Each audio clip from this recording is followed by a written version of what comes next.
Hello friends, आज की class में हम लोग अपना जो भाषा वाले प्रश्न हम लोग हल कर रहे थे अपनी बुक के, उन बुक में आगे के प्रश्नों को हम डिस्कस करेंगे। जैसा कि सभी को पता है कि टॉपिक चल रहा है युगपत समीकरण, और युगपत समीकरण के मैंने डायरेक्ट क्वेश्चन आपको करा दिए। मैंने संडे की क्लास यानी कल की क्लास में भाषा वाले प्रश्न कुछ कराए और कुछ प्रश्न आपके बचे हुए थे, तो उनको मैं आज की क्लास में हल कराऊंगा। ये सारे प्रश्न आपके ठाकुर पब्लिकेशन और राखी पब्लिकेशन से लिए गए हैं। अगर आपके पास बुक नहीं है तो आप प्रत्येक क्वेश्चन को अच्छे से नोट कर लेना, क्योंकि ये क्वेश्चन पेपर में आने की बहुत ज़्यादा उम्मीद है ना। तो जैसा कि थंबनेल पर लिखा भी रहता है कि 25 नंबर वाली क्लास, तो 25 नंबर वाला कंटेंट ही आपको दिया जाएगा, बस आपको मेहनत करना पड़ेगा उसके ऊपर।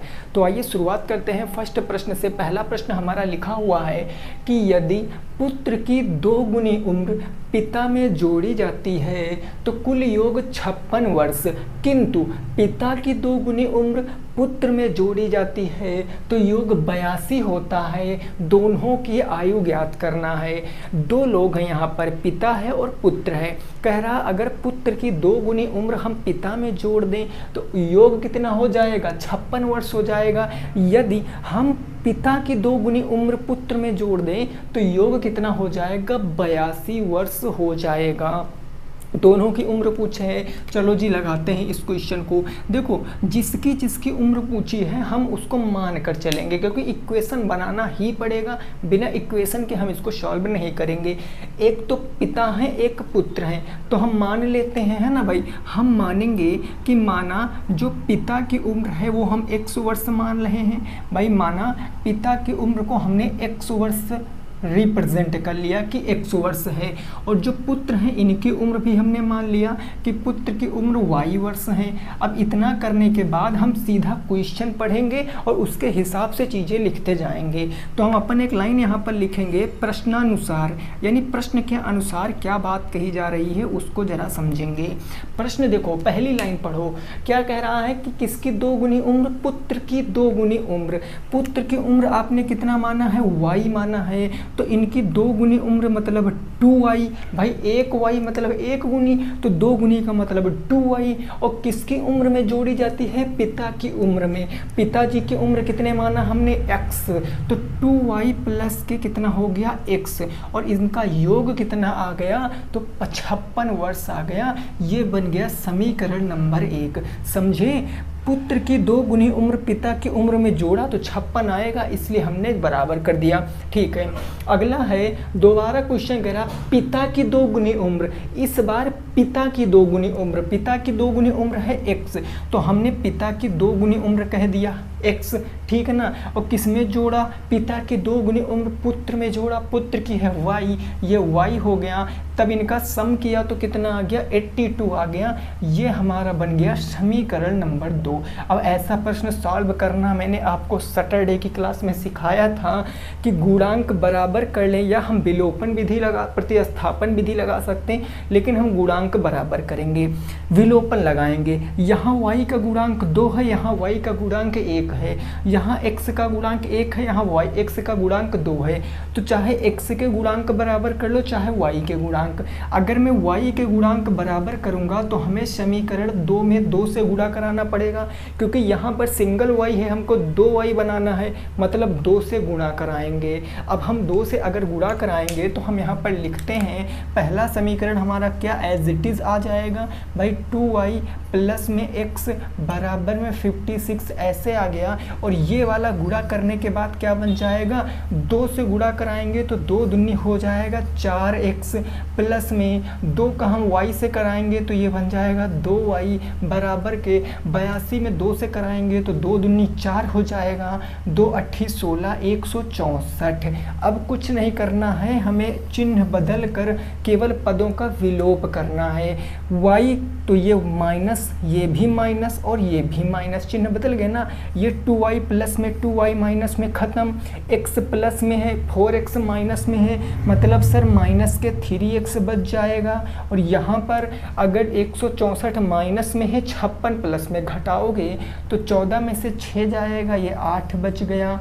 यहाँ बचा 5, 5 से 5 जाएगा तो 0 बच गया। यहाँ बच गया 1, तो माइनस का कितना आ गया है, 108 आ गया।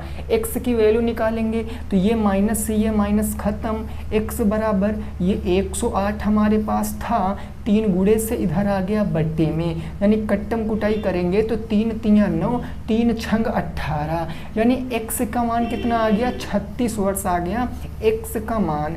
और x हमने क्या माना था, पिताजी। पिताजी की उम्र पता चल गई।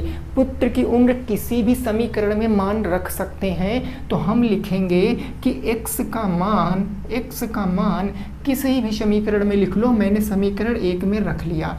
समीकरण 1 में अगर मैं रखता हूँ तो समीकरण 1 क्या है मेरे भाई, 2y प्लस में x, ये है 2y प्लस में x बराबर के 56। हम x बराबर कितना रखेंगे जरा बताओ, x बराबर 36 रखेंगे, तो ये 2y हमारा एज इट इज़ रहेगा, प्लस में x के स्थान पर 36 हो गया, बराबर कितना हो गया, 56 हो गया।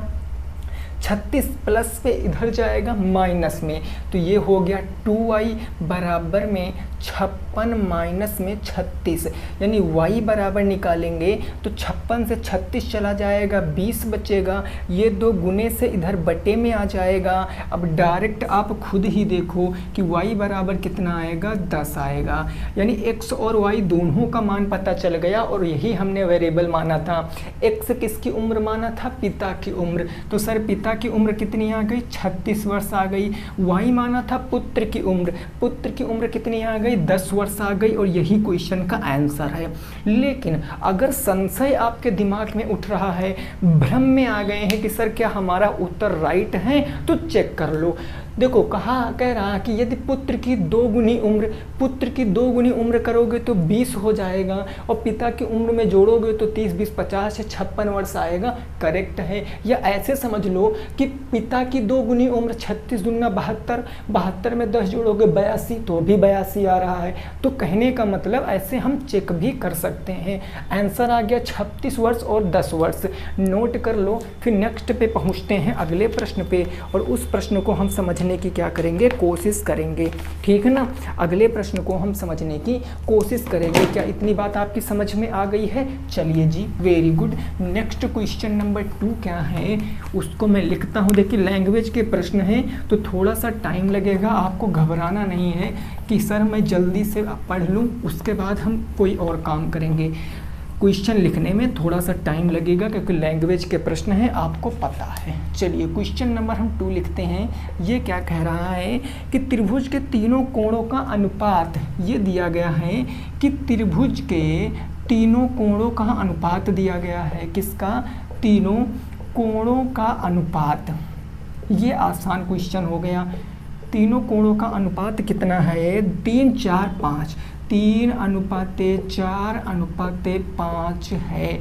क्वेश्चन कहा कोणों का मान बताओ, तो कोणों का मान बताओ। जितने भी कोण हैं इन कोणों का मान बताना है कि कोणों का मान क्या होगा। अब ये क्वेश्चन ना बहुत आसान बन गया है क्योंकि मैंने आपको पढ़ाया है। अब इस क्वेश्चन को एक बार लगाने की कोशिश करो। सिंपल सा क्वेश्चन है, जरा समझो, इधर की बात को समझो। अगर मैं आपके सामने एक ट्रायंगल बना दूं, एक त्रिभुज बना दूं, कैसा भी त्रिभुज हो डजन मैटर, अगर मैं इसका नाम देता हूं P और Q हो गया, R हो गया, 3 नाम मैंने दे दिए। अब ये जरा हमें बताओ कि त्रिभुज के अंतः कोणों का योग कितना होता है? 180 अंश होता है, यानी कि एंगल P प्लस में एंगल Q प्लस में एंगल R, इन तीनों का जब सम करेंगे तो भैया 1 डिग्री 180 डिग्री आएगा, 180 डिग्री। भाई तीनों कोणों का मान 180 डिग्री, लेकिन कहा गया इनका अनुपात। तो मैं कहता हूँ अगर ये 3 यूनिट है, ये आपका 4 यूनिट है, ये आपका 5 यूनिट है, तो ये रेशियो में है, अनुपात में है। और हमने आपसे क्या बताया था कि जब भी चीज़ें अनुपात में दी गई होंगी आप उसमें एक चर लगा लेना। यानी 3 में हम x लगा लेंगे तो 3x, 4 में x लगा लेंगे 4x, 5 में x लगा लेंगे 5x। यानी एंगल P कितना है? 3x, एंगल Q कितना है? 4x, एंगल आर कितना है 5x। तो हम ये कह सकते हैं कि 3x प्लस में 5x प्लस में 4x, इन तीनों का जब हम सम करेंगे तो कितना आएगा 180 अंश आएगा। क्यों आएगा? तो कारण भी लिख लो, त्रिभुज के क्या हैं, अंतः कोण हैं। और आपको मैंने बता रखा है कि त्रिभुज के अंतः कोणों का योग कितना होता है, 180 अंश होता है। त्रिभुज कैसा भी हो, समकोण हो, त्रिभुज आपका अधिक कोण हो, त्रिभुज न्यून कोण हो, त्रिभुज अंतः कोणों का योग हमेशा 180 अंश ही रहेगा। अब आप इसको हल कर सकते हो, 3x 5x 4x 4 3 7 7 5 12, यानी कितना आ गया सर, ये आ गया 12x। और 12x की वैल्यू कितनी है, 180 डिग्री है, ठीक है ना। तो हम x का मान पता कर सकते हैं भाई, ये 180 हमारा एज इट इज़ रहेगा, 12 गुने से तो इधर बटे में पहुंच जाएगा। अब 12 से जब हम इसको काटेंगे तो 12 एकम 12, 12 6 18 60, 12 पंचे 60, यानी x का मान कितना आ गया, 15 आ गया। अब अगर x का मान 15 आ गया तो हम सारे एंगल बता सकते हैं। यहाँ रखेंगे P में तो ये हो जाएगा 3 × 15, यानी ये कितना आ जाएगा, एंगल P आ जाएगा 45 degree, angle P 45 degree. Angle R का मान पता करेंगे तो 5 × 15, और ये कितना आ जाएगा 75 डिग्री। एंगल Q का मान पता करेंगे तो 4 × के कितना आ जाएगा 15, तो 15 चौके कितना आ जाएगा 60 डिग्री। यानी तीनों एंगल के मान हमको पता चल गए हैं, तो हम आसानी से उत्तर दे पाएंगे। और जब इन तीनों का सम करेंगे तो 180 ही आएगा। 75 और 45 कितना हो गया, 75 5 80 4 120, 120 60 180। कल को क्वेश्चन यह भी यहाँ बना सकते हैं कि सबसे बड़ा कोण कौन सा है, सबसे बड़ा कोण कितने डिग्री का है, 75 डिग्री का आप बता दोगे। सबसे छोटा पूछ लेगा तो सबसे छोटा भी आप बता दोगे, 45 डिग्री का है। बस यही बात आपको याद रखना है। आसान सा क्वेश्चन था, लेकिन लैंग्वेज के प्रश्न में बहुत सारे विद्यार्थियों को दिक्कत होती है। नोट कर लीजिए, फिर अगले प्रश्न पे पहुंचेंगे, प्रश्न संख्या नंबर 3 पर। ठीक है ना जी, बात यहाँ तक क्लियर हो गई है, कोई डाउट नहीं किसी भी विद्यार्थी को। आओ क्वेश्चन नंबर 3 देखते हैं, प्रश्न संख्या नंबर 3, उसको जरा समझने की कोशिश करेंगे। प्रश्न संख्या 3 को देखो, क्वेश्चन नंबर 3 क्या है, इस बात को जरा समझिए। क्वेश्चन नंबर 3 ये कह रहा है कि एक आयताकार प्लाट का परिमाप 48 मीटर है।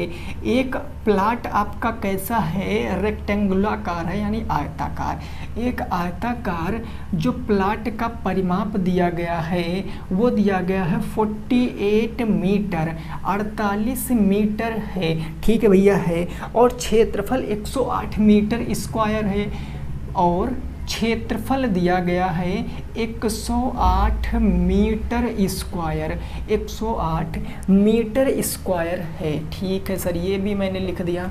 क्वेश्चन कह रहा है प्लाट की लंबाई और चौड़ाई बताओ। तो क्वेश्चन कह रहा है कि जो प्लाट है, प्लाट की लंबाई और चौड़ाई आपको बताना है। लंबाई और चौड़ाई यानी ब्रेथ, लेंथ और ब्रेथ बताओ। इस क्वेश्चन को लगाओ, ट्राई करो एक बार। सारे क्वेश्चन आसान हैं, मैं इसलिए आपको देखिए मैं एक्चुअल रियलिटी आपसे बताना चाह रहा हूँ। असल में क्या क्या होता है कि सभी लोग आसान आपको पढ़ा देते हैं और आप पढ़कर चले जाते हो। आपको क्या लगता है कि हमारी तैयारी बिल्कुल बेस्ट है, लेकिन ऐसा बिल्कुल भी नहीं होता है। जब देखो वही कहते हैं ना कि जिसके ऊपर पड़ती है उसी को पता चलता है कि एक्चुअल में उसकी प्रॉब्लम क्या है। आपको तो जो बता दिया गया कि इससे बाहर नहीं आएगा, मैं कहता हूँ ऐसा किसी को पता है? नहीं पता है ना। आप हमेशा एक कदम ऊपर चलो, जितना सिलेबस है पहले तो उसको ख़त्म कर लो, उसके बाद उससे एक कदम ऊपर चलो। एक कदम के ऊपर आप रहोगे तो आपको अपने ऊपर कॉन्फिडेंस रहेगा कि हम अपने सिलेबस से थोड़ा सा ऊपर सीखे हुए हैं। अगर क्वेश्चन बनाएगा तो मैं शायद उसको कर पाऊँ, ये बात। और जब सिलेबस से बनाएगा तो आप कर ही लोगे। तो ये बात आपको याद रखनी है ना। इस क्वेश्चन का उत्तर बताओ। देखो मैं लगाता हूँ, इस क्वेश्चन को ज़रा समझो। अगर मैं एक यहाँ पर रेक्टेंगल बना दूँ, मैंने कहा ये हमारा कोई प्लाट है, ये हमारा कोई क्या है, प्लाट है आयताकार, जिसकी ना तो लंबाई पता है ना तो चौड़ाई पता है। अब गुरुजी क्या करें, कुछ मत करो, हमने लंबाई मान लिया क्या है x और चौड़ाई मान लिया y। लंबाई x मीटर हमने मान लिया और चौड़ाई मान लिया हमने y मीटर, है ना। अब देखो, सबसे पहले आपको परिमाप दिया गया है, तो ज़रा आप हमें ये बता दीजिए कि आयत का परिमाप क्या होगा। आयत का परिमाप क्या होगा, आप हमें ये बता दो। आप कहोगे सर बहुत आसान सी बात पूछे हो, आयत का परिमाप होगा 2 लंबाई धन चौड़ाई। लंबाई चौड़ाई को हमने x प्लस वाई माना है, तो 2 लंबाई धन चौड़ाई। और ये परिमाप किसके बराबर है, ये परिमाप 48 के बराबर है, तो 48 हमने लिख दिया। क्या मैं x प्लस वाई का मान निकाल सकता हूँ? अरे बिल्कुल निकाल सकता हूँ, 2 गुने में उधर बटे में चला जाएगा, तो ये x प्लस वाई बराबर 48 ये हो गया, 2 गुने से कहाँ आ गया, बट्टे में, 2 से काटेंगे, 2 दूनी 4, 2 चौके 8, यानी ये x प्लस के y कितना आ गया, 24 आ गया। और इसको दे देते हैं हम समीकरण 1 नाम, इसको समीकरण 1 नाम दे देते हैं। दोबारा से पढ़ो, क्षेत्रफल दिया गया आपको 108 मीटर स्क्वायर, तो फिर से आप लगाओगे पुनः अकॉर्डिंग टू क्वेश्चन, क्षेत्रफल आपको दिया गया है और क्षेत्रफल होता क्या है जरा हमें बताओ। क्षेत्रफल लंबाई गुणे चौड़ाई होता है, यानी x इंटू वाई, और ये कितना दिया गया है, 108 दिया गया। ये कितना दिया गया, 108 दिया गया है। अब यहाँ से आप चीज़ें खेल जाओ, क्या करोगे यहाँ पर, आप देखो डायरेक्ट अगर आप लगाना चाहते हो तो ऐसी 2 संख्याओं का गुणा करो जिनका गुणनफल 108 हो और जिनका योग 24 हो। या आप ऐसे नहीं लगाना चाहते हो तो आप एक तरीका और भी अप्लाई कर सकते हो, वो कौन सा है ज़रा समझो।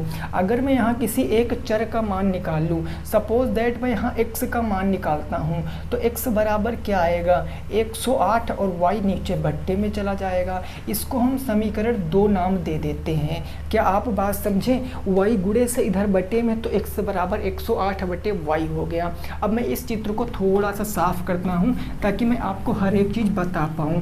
अगर मैं समीकरण 2 का मान समीकरण 1 में रख दूं तो क्या लॉजिक निकलेगा, ज़रा आप यहाँ पर देखो।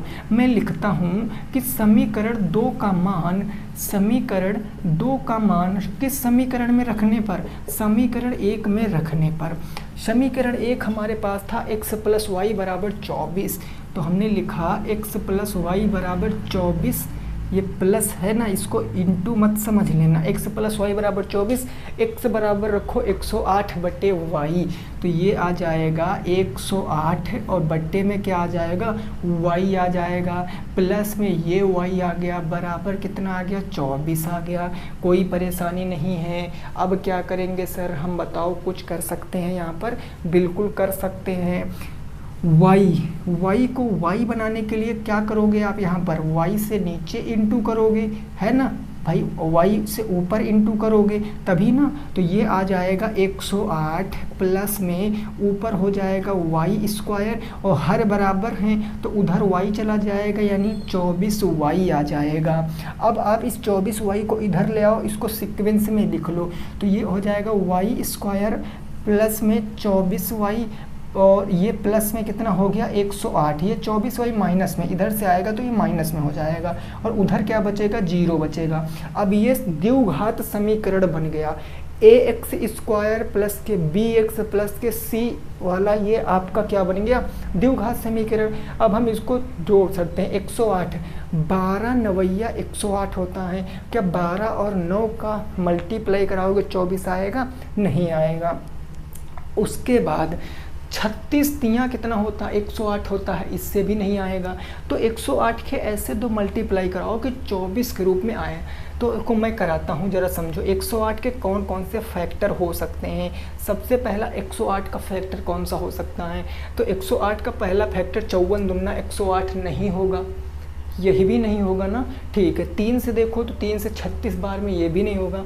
4 से देख लेते हैं तो 4 एकम 4, 4 दूनी 8, 4 सत्ते 28, 7 चौक 28, 4 दूनी 8 और 8 2 10, एक 8 7 4 दूनी 8, 4 7 28, 4 दूनी 8 2 10, ये भी नहीं होगा।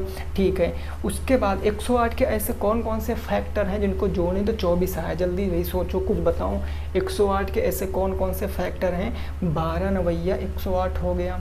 ठीक है सर, 12 से हो गया। 9 से करके देख लेते, 9 1 कम 9, 9 दूनी 18, बात तो वही हो गई भाई। 8 से क्या कटेगा? 8 1 कम 8, 2 बचा 28, 8 से भी नहीं कटेगा। 7 से देख लेते, 7 1 कम 7 हो गया, 7 1 कम 7, 3 बचा 38 हो गया, नहीं कटेगा। 6 से देखते, 6 1 कम 6, ठीक है, 6 1 कम 6 और 6 8 48, 18 छक्का 108 मिल गया। 18 छक्का क्या आएगा? 108 आएगा। और 18 6 24 भी होता है। तो आप यहाँ पर लिख लीजिए, यहाँ पर लिखो वाई स्क्वायर माइनस के 18y माइनस के 6y और प्लस में 108 बराबर में 0। कॉमन ले लो, इधर कॉमन y मिल रहा तो y माइनस के 18, इधर कॉमन माइनस के 6 मिल रहा तो y प्लस में क्या आ जाए, y माइनस में क्या आ जाएगा भैया? 18 आ जाएगा बराबर 0। अब आप देखो y माइनस के 18 दोनों में कॉमन तो ले लेंगे, फिर क्या आ जाएगा? y माइनस के 6 आ जाएगा बराबर के 0। ठीक है ना, इतनी बात आप समझ गए हो। अब दोनों को रिप्रेजेंट करा लो, y माइनस 18, y माइनस के कितना आ जाएगा? 18, इसके बराबर भी 0 है, y माइनस 6 के बराबर भी 0 है। तो y बराबर यहाँ पर आ जाएगा माइनस से प्लस में 18 और यहाँ से y आ जाएगा कितना? यहाँ से y आ जाएगा 6, यानी ये y का मान 18 आ गया, एक y का मान 6 आ गया। कोई एक मान उठा के आप इस समीकरण में रख दो, y का कोई एक मान उठा के इस समीकरण में रख दो, आपका जो x का मान है वो पता चल जाएगा। तो अगर हम y का मान समीकरण 2 में रखते हैं, 2 में रखने पर, समीकरण किस में रखने पर? 2 में, तो समीकरण 2 हमारा क्या था? x बराबर 108 बट्टे में y, यानी 108 तो एज इट इज़ रहेगा। y का कोई समान रख दो, अगर 18 रखोगे तो 6 आ जाएगा, ये 6, ये x का मान कितना आ गया? 6 आ गया है। x का मान 6 कब आया? जब y का मान हमने 18 रखा है। अगर y का मान 6 रखोगे तो x का मान 18 आ जाएगा।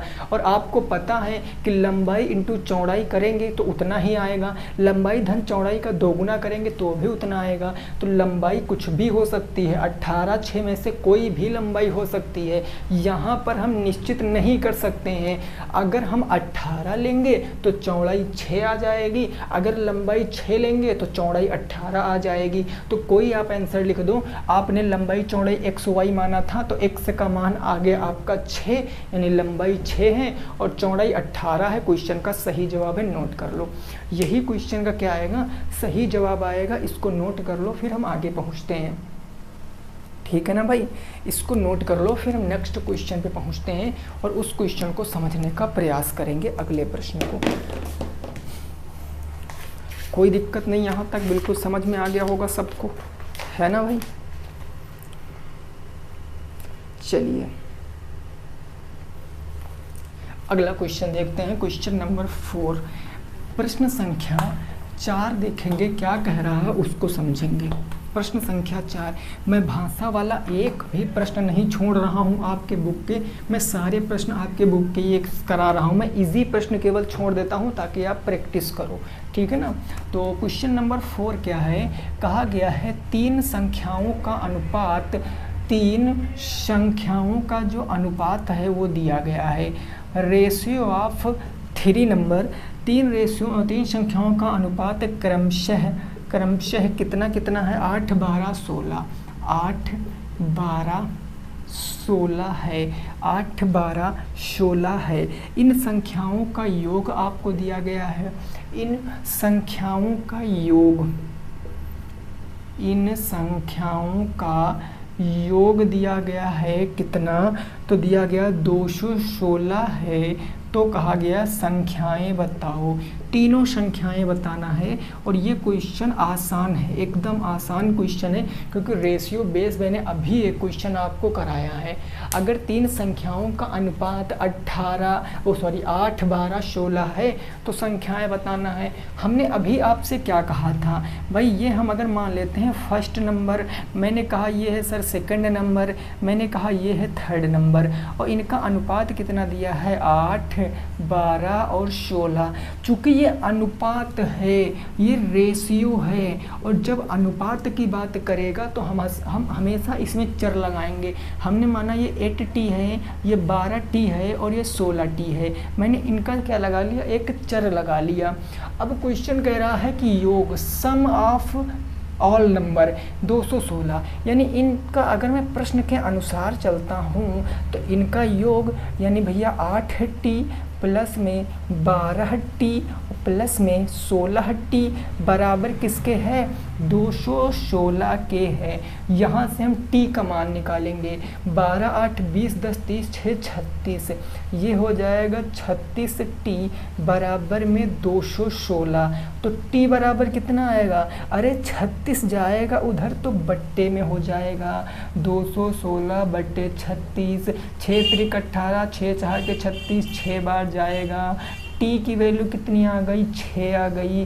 अब जब t की वैल्यू पता चल गई है तो तीनों संख्याएं फटाफट बताओ। मान रखो 8 × 6, मान रखो 12 × 6, मान रखो 16 × 6। भाई 8 छंग कितना हो जाएगा 48, पहली संख्या 48, दूसरी संख्या 72, तीसरी संख्या 96 हो गया, 6 4 के 36, 6 कम 6 3 9।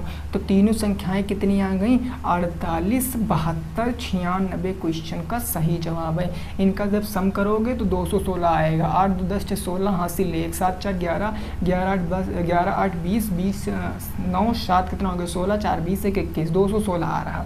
ठीक है ना। चलें जी अगले क्वेश्चन पे पहुंचते हैं। क्वेश्चन नंबर कौन सा होगा हमारा, वो होगा 5 नंबर प्रश्न।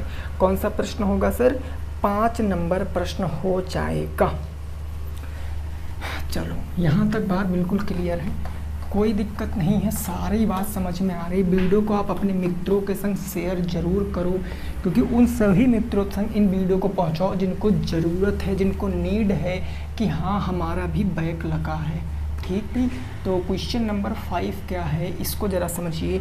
ये कह रहा है पिता और पुत्र की वर्तमान आयु का योग 7। पिता हैं भाई, कौन है, पिता है, पिता और पुत्र, पिता और पुत्र, पुत्र की आयु का अनुपात, की आयु का जो अनुपात दिया गया है, रेशियो दिया गया है। आयु का अनुपात कितना दिया गया 7:2, 7:2 है। ठीक है। यदि दोनों की आयु का योग 54 है, ये यार बहुत आसान क्वेश्चन है, ये हमें कराना ही नहीं था। यदि दोनों का योग 54 है, दोनों का योग कितना है 54 है, तो कह रहा है दोनों की आयु बताओ, दोनों की आयु बताओ। बिल्कुल सिंपल सा क्वेश्चन है, इसको आप ना बिना पेन बिना कॉपी के आप कर सकते हो। पिता और पुत्र की वर्तमान आयु लिखो फटाफट। पुत्र और पिता, जो पहले होगा उसकी उम्र पहले आएगी। पहले पिता हैं तो पिता पहले अनुपात आएगा 7, तो पिता कौन से हो जाएंगे 7, पुत्र बचे 2। चूँकि रेशियो में फिर से बार बार लिख के बता रहा हूँ, ये अनुपात में दिया गया, ये देखो, तो इनका हम चर लगा लेंगे। 7x हो जाएगा 2x, योग दिया गया है मतलब 2x प्लस के 7x, और योग कितना है 54 वर्ष। तो 7 2 कितना हो गया 9x बराबर के 54, x बराबर के 9 6 के 54, x बराबर के 6। दोनों की उम्र बता दो, इनकी 6 दूनी 12 हो जाएगा, इनका 6 7 42 आ जाएगा।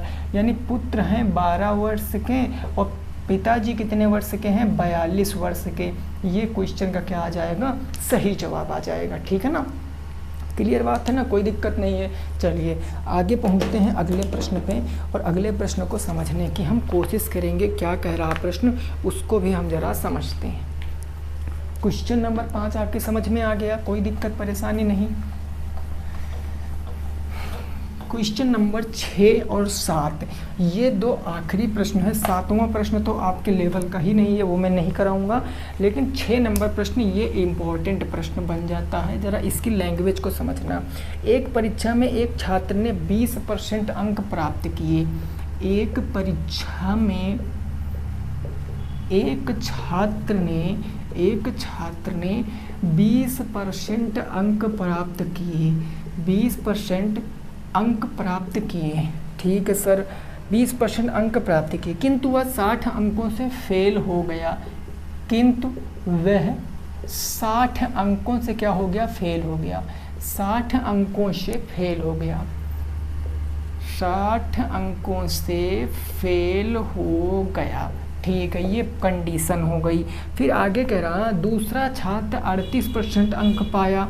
दूसरा छात्र 38% अंक पाया, 38% अंक पाया और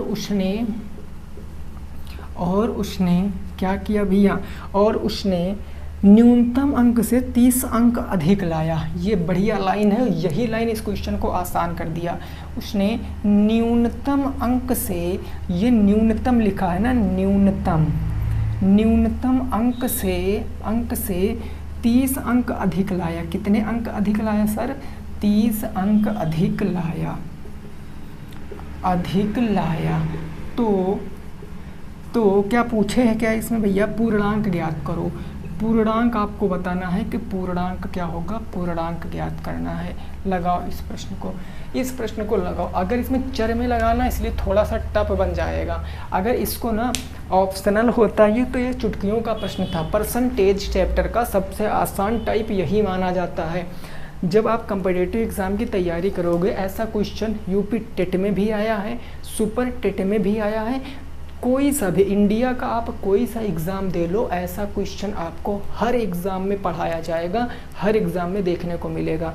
अब कहोगे सर ये हमारे में कैसे आ गया है?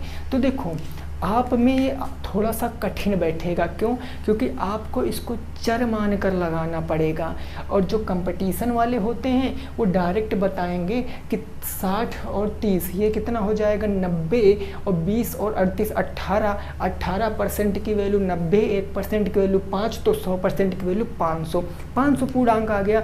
ये ओरल क्वेश्चन होते हैं, तो यही समझ सकते हो आप, है ना। चलो एक बार कोशिश करो आप, इसके मानो x मानकर भैया लगाओ क्या होगा, ठीक है ना। चलें जी, बोलो चले। चलो देखो अब बात को समझो, मैं जो बता रहा हूँ उस बात को समझना है। इसमें जो अंक कम लाया है, मेरी बात को समझना। मान लिया परीक्षा हो रही है, ये आपके मित्र लोग परीक्षा दे रहे हैं, तो जो विद्यार्थी फेल हो रहा है उसको आपको उतने नंबर दे देने हैं, और जो पास हो गया, ज़्यादा नंबर ले आया, उससे नंबर ले लेने हैं। क्योंकि भाई सब क्या है, सब लोग दोस्त हो, तो आप चाहोगे नहीं कि आपका दोस्त फेल हो, तो आप क्या करोगे? जिससे पास वाले ने जो अधिक नंबर लाए हैं उससे आप उतने नंबर छीन लोगे, ले लोगे, और जो कम नंबर पाया बेचारा पास होने होते बच गया, उसको आप ये नंबर दे दोगे। बस यही लॉजिक है। क्या पूछा गया है? इन पूर्णांक। तो हम मानेंगे कि माना हमारा पूर्णांक, हम मान लेंगे कितना है, वो x है, पूर्णांक x है। अब पहले छात्र ने पूर्णांक कितने % अंक पाए? 20% अंक पाए। तो हम प्रश्न अनुसार लगाते हैं। पूर्णांक x था, x, अब मैं पूरी लैंग्वेज ही लिखे दे रहा हूँ तब समझ में आएगा। x का कितने % पाया? 20% पाया, और यह 60 अंकों से क्या हो गया? फेल हो गया। पॉइंट को देखना, 60 अंकों से फेल हो गया। हमने बताया था जो फेल हुआ उसको उतने नंबर दे दो। हमने कहा लो, मैंने तुमसे जितने नंबर फेल हुए थे उतने नंबर दे दिए। फेल का मतलब कम पाया, और पास कब होगा? जब 60 इसको देंगे। दूसरा विद्यार्थी था, पूर्णांक का 38% पाया, यानी x का कितने % उसने पा गया? 38%। और कितने नंबर ले आया ज़्यादा, 30 अंक ज़्यादा ले आया। अब ये 30 अंक ज़्यादा लाए हैं ना, तो हम इनको 30 कम दे देंगे। और ये भी पूर्णांक, ये भी बराबर, ये भी उत्तीर्णांक है और ये भी उत्तीर्णांक है, तो ये दोनों बराबर होंगे। सॉल्व करके x का मान निकालो। आओ जी सॉल्व करते। का मतलब गुणा होता है, तो x गुणे 20, परसेंटेज का मतलब बटे 100 होता है, प्लस में 60 हो गया, बराबर x का मतलब गुणा होता है, 38 का मतलब 38, परसेंटेज का मतलब बट्टे कितना हो गया 100, और माइनस कितना हो गया 30 हो गया। अब यहाँ से हम सॉल्व कर सकते हैं भाई, 20 एकम 20, 20 पंचे 100 हो गया ना, x बटे 5 ये आ गया x बटे 5, और प्लस में कितना आ गया 60, बराबर यहाँ काट दो, यहाँ काटोगे तो ये 2 से काटोगे 19 बार में, 2 से काटोगे 50 बार में, तो 19x बटे 50 हो गया, 19x बटे कितना हो गया 50 हो गया, और माइनस का कितना हो गया भैया 30 हो गया माइनस का। अब सर क्या कर सकते हैं बताओ? अब हम कुछ कर सकते हैं, हम बिल्कुल कर सकते हैं। कैसे? तो ज़रा समझो। 60 को उधर ले आएँ, इसको हम इधर ले जाएंगे, तो अगर हम 60 को उधर ले जाएं और 19x बटे 50 को इधर ले आएँ, तो देखो x बटे 5 माइनस का 19x बटे कितना आ गया इधर 50 आ गया, और बराबर उस तरफ हमारा माइनस के 30 बचा, ये प्लस के 60 जाएगा तो माइनस के 60 बन जाएगा। समझ गए हो? हर बराबर करो। ये 50 है ना, 5 को 50 बनाने के लिए 10 से नीचे गुणा कराओगे, 10 से ऊपर गुणा कराओगे, तो 10 पचे 50 और 50 यानी 10x माइनस के 9x बटे 50 है ना। ठीक है जी, यानी एक्चुअल में आएगा क्या, ये आएगा 10x माइनस में 19x और बट्टा में हो गया 50, बराबर इधर कितना बचा -30 -60, माइनस का कितना आ जाएगा -30 -60 माइनस का 90, माइनस का कितना आ गया 90 आ गया। ऊपर बचेगा माइनस के 9x बराबर 50 बट्टे से उधर गुणे में जाएंगे, माइनस का 90 इंटू के 50। अब गुणा मत कराओ, नहीं हम गुणा नहीं कराएंगे, हम इस माइनस के 9 को उधर ले जाएंगे, तो x बराबर माइनस के 90 गुणे 50 और बट्टे ये आ जाएगा माइनस के 9। काट दो, माइनस से माइनस ख़त्म, 9 से काटेंगे 10 बार में, 50 दहम्मा कितना आ जाएगा 500 आ जाएगा। और ये 500 क्या आया है, ये पूर्णांक आया है जो मैंने माना है। मैंने x को ही तो पूर्णांक माना था, और क्वेश्चन में पूछा भी है क्या पूर्णांक, तो पूर्णांक कितना आ गया 500 आ गया। पूर्णांक कितना आ गया भाई 500 आ गया, तो यही क्वेश्चन का सही जवाब है। आपके भाषा वाले सारे प्रश्न खत्म हो गए। हम कल की क्लास में जो होगा अपना नया चैप्टर डिस्कस करेंगे, है ना।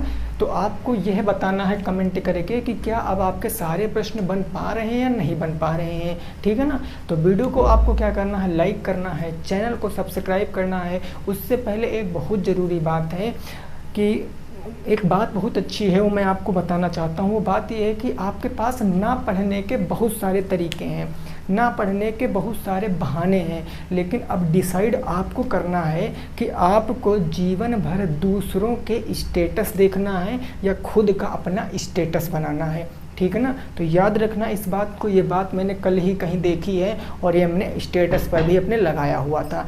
तो आइए मिलेंगे कल की क्लास में, तब तक सभी साथी रखेंगे अपना ख्याल।